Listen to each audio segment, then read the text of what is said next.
今日同我哋做訪問嘅廚師係由紐約過嚟嘅著名米芝蓮2星大廚 Matthew Leitner。而試過佢今日為我哋煮嘅美食之後呢，令我更加深深體會到點解無論佢去到邊一度，都會有一班忠實嘅食客追隨住佢，亦都更加明白點解佢可以喺半年嘅時間就贏得咗佢嘅2粒米芝蓮星星啦。Can you tell us a little bit about this dish and why would you pick this one when I ask you for just one dish? Yeah, well, I think this signifies a little bit of what we're doing. The porridge is really unique because we use a sourdough starter, and like the Bay Area being famous for all their sourdoughs and stuff. That's and so, right. when we first came out here, we started a mother of a sourdough, and we wanted to do a rice porridge dish that wasn't just like risotto and lots of cream, where the sourdough itself kind of thickens it up. So it's like a porridge, and it has leeks and turnips in it. And then another great thing that's out here is sturgeon. So it's slightly cured, smoked, and then we finish it on the grill.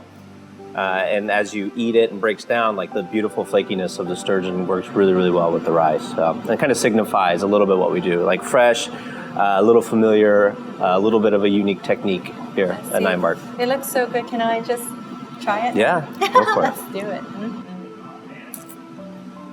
Let me see, how would I eat this?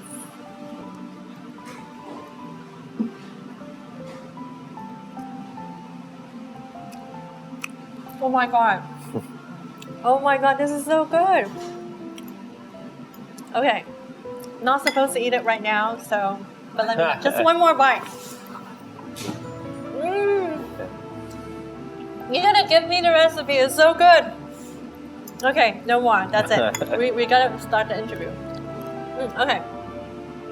Let's do it.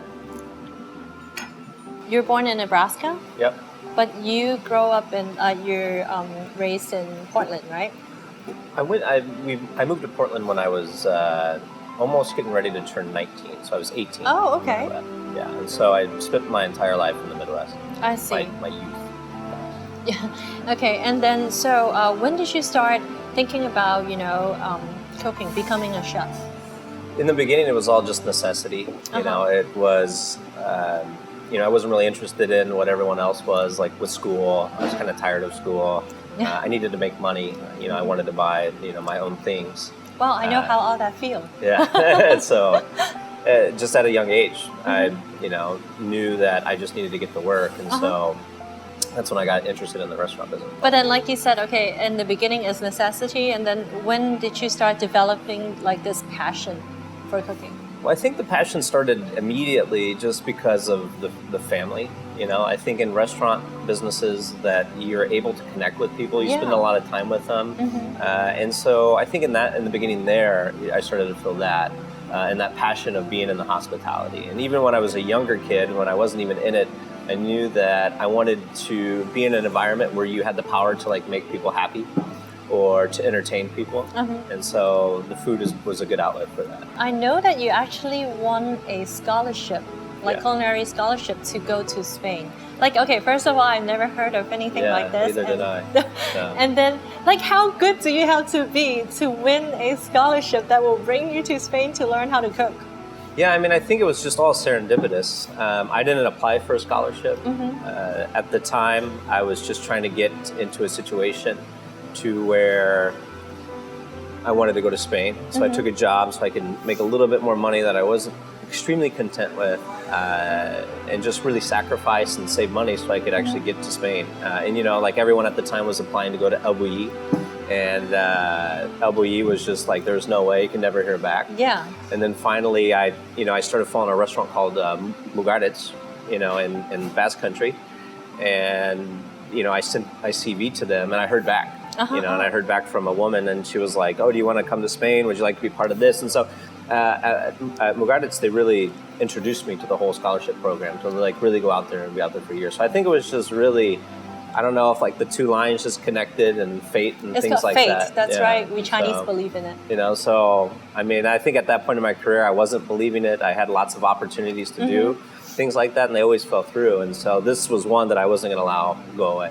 I see. Now, so talk about Spain. I read in an article that you consider your time in Spain the time that made you the chef that you are today. Yeah. So I myself, when I imagine going to a new city, new country, with the language barrier, it should be difficult, right? Yeah. Like, is there like stories to share with us? Yeah, well, I mean, in the beginning, it's, one of the questions they asked me is like, if I speak Spanish. And of course, I was like a little arrogant. And I was like, yeah, I know Spanish. And I really didn't. And so it really kind of pushed me to be a little bit more observant. Pushed me to really kind of understand people, like a lot about body language. Yeah. And so you start like, and you get a lot of quiet time. I think it allowed me to just explore a lot of different things that were going on internally inside me instead of listening to everyone else, which was great. But it was also challenging. If there was one point where they were like, if you want to stay, you should probably learn how to start speaking the language. And so at that point, I got really serious about it because I didn't want to lose this opportunity. Right. So I'd wake up in the morning extra early. I'd go down to this coffee shop and I would start talking to this lady who was down there, and just so I could kind of practice. And so you eventually just kind of pick up on it and you just work pretty hard.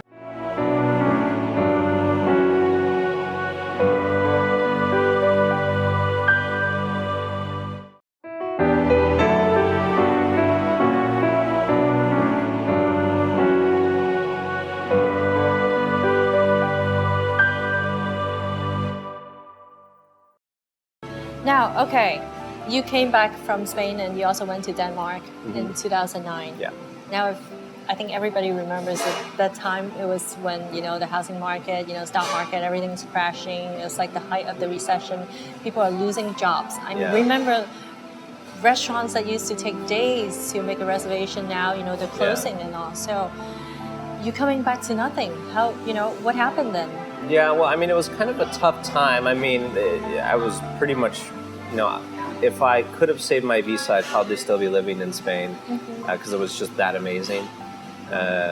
But, coming back, I was, I would go to New York, San Francisco, Chicago, couldn't find a job making $10 or $12 an hour at some of the best restaurants. Just no one was really hiring. And so here I come from this great restaurant in Spain, and then all of a sudden I come back to the States, and it's even more difficult now, where it's like, okay, I build my CV, I get a better job, and it became more difficult.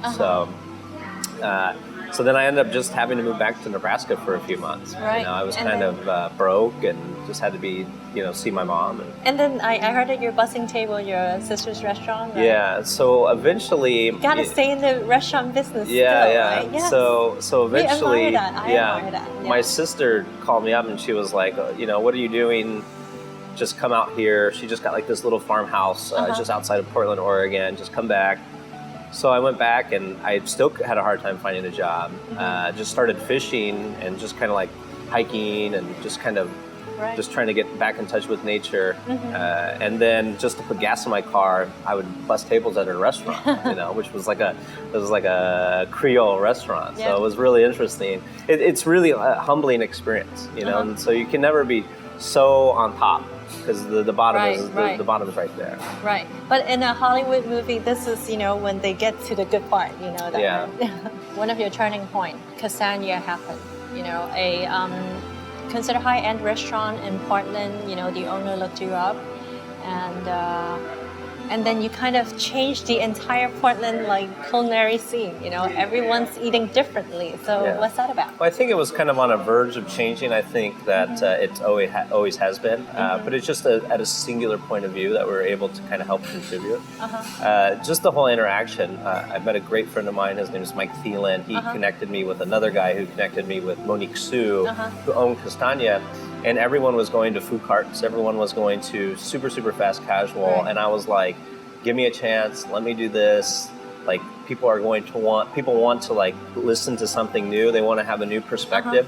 Typically, it's kind of how it works. When everything's pointed in one way, if you give a new perspective to it, you can find good success. And so she really trusted in me and did it. She gave me an amazing opportunity. And what we wanted to do was start to break down the barriers of fine dining. We didn't do tasting menu at first, but we had multiple different courses, and then add prefix, and then only into tasting menus, and it was great because we got a lot of attention. We're just this little restaurant on Hawthorne Boulevard in Portland, Oregon. And all of a sudden, we got national attention. Exactly. Suddenly, it became the top restaurant in Portland, and like you said, national recognition. And that's when New York is trying to steal you away, right? Yeah. And so you opened your own restaurant, Atera, in New York. Yeah. Right? Well, I opened it up with a couple different people. Right. But wow, that's I gotta rave about that because you started that restaurant and in a short period of time, I'm talking about 6 months, you earned your Michelin 2-star. Yeah. I don't know, I think that's unheard of. It's like a record, right? It was a very unique point in my life where I wasn't getting any younger, and I knew that if I was to do it or try it, this was like the perfect time. I felt very eager and very aggressive. You were 30, right? Yeah. Everybody feel that way at 30. Yeah, I guess so. I don't know. I feel like I'm always turning something, so. But getting there, it was all about like trying to find product and also having another like a singular point of view that other people weren't doing, and that was something that I brought and could create. And it was a challenge of going to a new place where it's super, super competitive every single day. Right. But those levels of nerves like will push people to do extraordinary things. And I built an amazing group of people, and how every day we went in there, we knew that our work was like really, really important, and that we knew that all the benefits would come from all that determination. Right, yeah. Okay, before we end the interview, now you're saying that you're not going to end up here, you're not going to end your career here, of course. Well, I'm not going to quit cooking anytime of course soon. Not. So. But what are you expecting next? Like, what do you envision yourself? Well, I think it's, getting to the ability that you build a strong team that turns into a family, and it becomes a foundation for food, but also for our own culture, for our specific point of view about food, and being able to explore that. And how does that look? Is it high end? Is it low end? Is it in between? And that's pretty much kind of like where we're going. It's like we build our own little culture, and then we'll put it out so people can kind of understand it. That's right. Wow, yeah, and I think you do. Like, the people who come here, people who eat your food will totally understand it. Yeah. So happy to talk to you today, thank you. and I'm gonna eat now. Yeah. I've been eyeing this for the longest time. I'm gonna start eating now. Okay. That's great. 成功其實冇咩特別嘅秘訣㗎，當然天分係好大嘅因素，但係其實努力先至係不能缺少嘅關鍵啊！能夠將你穩健感推得更加高。我真係好感激 Matthew 嚟到咗三藩市，為我哋帶嚟呢一間咁好嘅餐館。雖然 Napa 只係佢其中嘅一步，但係我一定會好似佢其他嘅忠實粉絲一樣，繼續追隨住佢嘅新動向㗎。睇你啦 ，Matthew。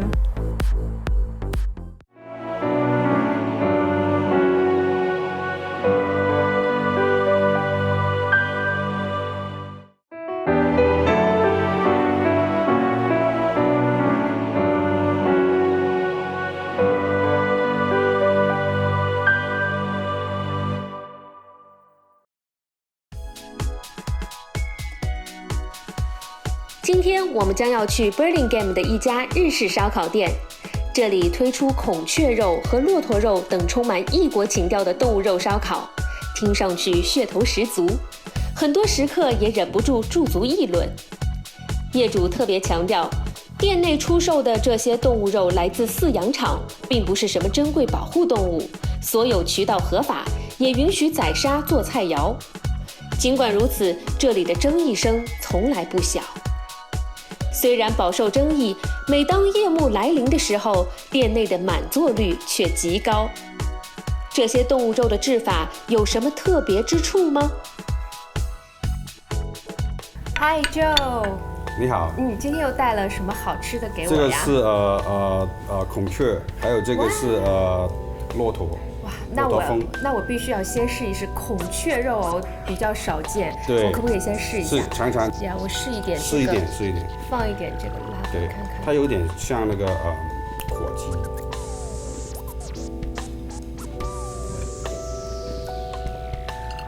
确实很不一样。对。它有它自己的特别的味道，是不一样的。我觉得这个吃起来有一点点像猪肉，但是呢又不完全是猪肉，它没有那个猪肉感，又有一点点像火鸡。对对对，咬下去就像猪肉一样。对对对。那它到底就是说这个像这样的，它的这个是属于是在野外的？对，野外的，不是在笼子里面养的，所以它每天都跑来跑去的。那孔雀都吃什么呀？它们就吃这些谷类的东西啊，像是玉米啊、谷啊那些东西，菜啊。那这个又是？这个是骆驼峰后面那个汉堡，对，哇，我都只是在电视上面看到。对对对。有一点像牛肉。对，但是有点味道。酸。对，怪怪的。怪怪的。对。就是我无法用语言来表达，就是有一种酸，又有一点点涩，但是呢。你吃出来还是野味，就是这样的一个感觉。对对对，因为它是这个是在骆驼的峰后面那个驼峰上面的，它里面有水这样子。难怪。对，这个是非常非常的不一样的。非常不一样。对，真的很不一样。因为我知道你这边经常有一些不一样的东西，你这儿就是以这种不同寻常的美食著称的嘛。所以，而且我在几年以前啊，听说过，你这儿曾经有过狮子肉。对。你当时怎么想起来要引进这个狮子肉呢？我本身没有试过狮子肉，我也想拿这个狮子来给大家多一个选择去吃。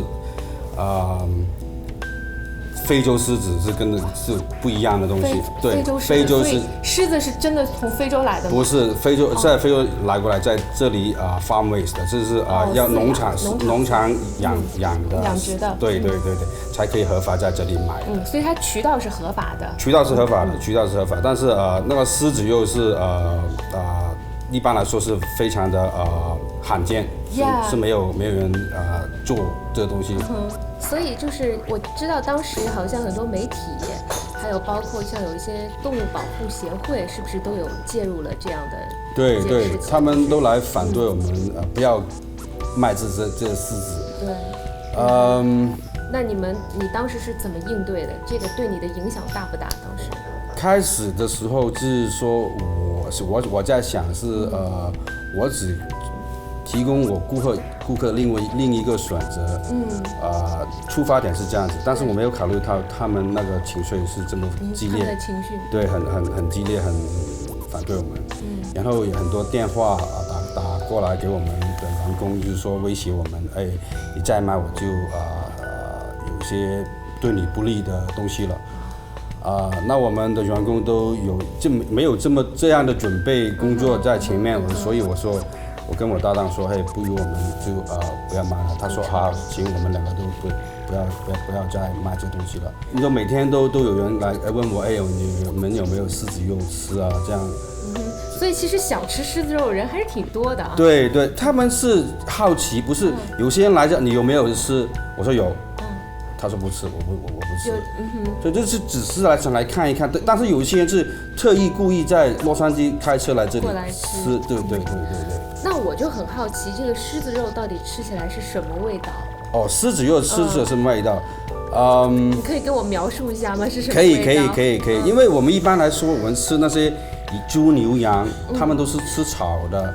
对，素食的，但是狮子吃肉的，对，味道当然是不一样，但是非常非常的浓烈的味道是好像动物园的味道。动物园的味道就是野性十足。对，是非常非常的难忘的，那个味道非常非常的难忘，但是是比较 tough 的硬的，对，因为他们范围。农场养的都是大多都跑来跑去的，都肌肉是很多，没有肥的，所以是比较硬的。但是那个味道是非常非常浓烈的。浓烈的是吧？对。OK， 那你今后还有没有打算，比如说再进一些其他的比较不同奇怪的东西？我不说奇怪，我说是不同寻常，因为我觉得这些像你刚刚介绍我吃的这个孔雀肉啊，还有这个骆驼肉啊，的确我是都没有见过。OK， 当然这些渠道都是合法的了。对，一定合法的，一定合法。不合法的话，那是爱动物协会，它就可以关我们了。对，那肯定是。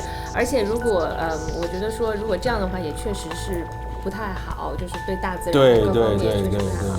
那你接下来有没有打算说再引进一些其他的？我有想过，我自己想引进一些昆虫。对，昆虫好像草蜢蝎子啊，有一次我去北京，我看见很多蝎子昆虫呢炸了，也是在这里也没有。对，我想拿进来给我们的顾客尝尝。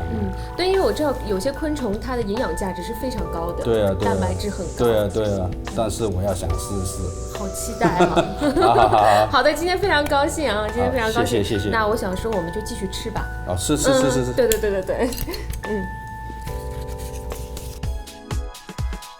餐厅方面表示，菜单上的这些动物肉其实仅占所有供应菜单的5%至10%。曾经的狮子肉风波让 Joe 感到意外，未曾想到会引起这么大的反响。他迫于压力公开道了歉，并从菜单上撤走了狮子肉。不过这些都已经过去，值得庆幸的是，这场风波并未影响到餐厅的生意。